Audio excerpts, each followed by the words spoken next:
Hello and welcome. Thousands of Northern Rock savers have queued for hours at branches to empty their accounts. Many more have withdrawn cash via the internet. Despite reassurances from the bank over the safety of their savings, customers have now taken out well over £1 billion. Many failed to access online accounts because of the massive demand, and branches were forced to extend opening hours. Our business correspondent Rory Catlin-Jones reports.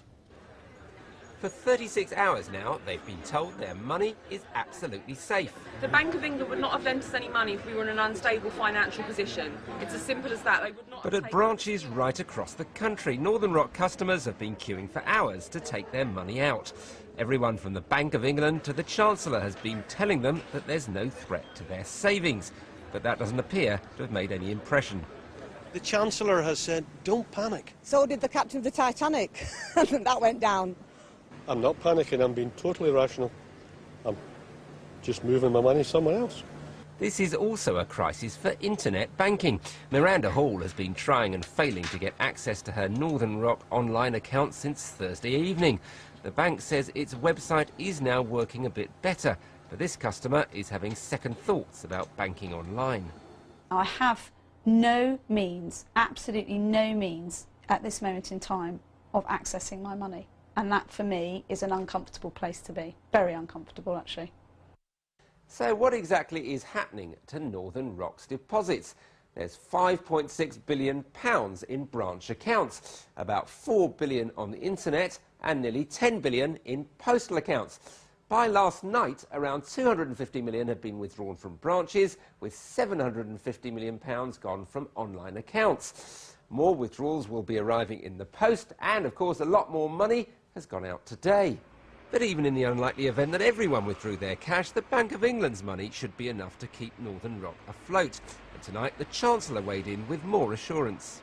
I appreciate there have been difficulties with the queues and with the internet simply because they're not used to dealing with this volume of business in the normal run of events. But the point is, if people want to get their money out, it's there because it is backed by the Bank of England. I authorise the Bank of England to provide that support because I think it's important that we should maintain the stability of our banking system.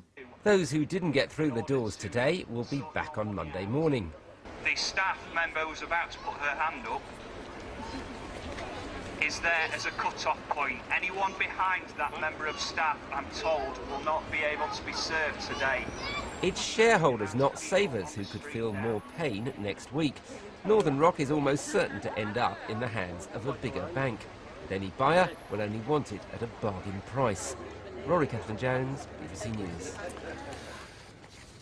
And we've had hundreds of emails from you on the subject. Ian Phillipson from Essex says, I have a Northern Rock mortgage and I'm not worried in the slightest.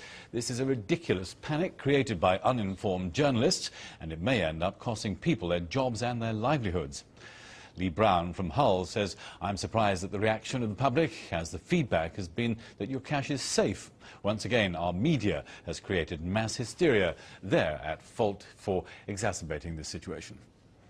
David Cole from Tunbridge says it's okay for people to stand on the sidelines and criticise investors as sheep because they're withdrawing their cash, but I can't blame them. I've suffered at the hands of several financial institutions in the past. Good luck to those people. And Raymond Whitehead from Inverness says irresponsible and greedy banking practices worldwide are at the heart of this calamity. Our erstwhile Chancellor, not Northern Rock savers, should be held to account if our economy now slides into recession, which is more than likely.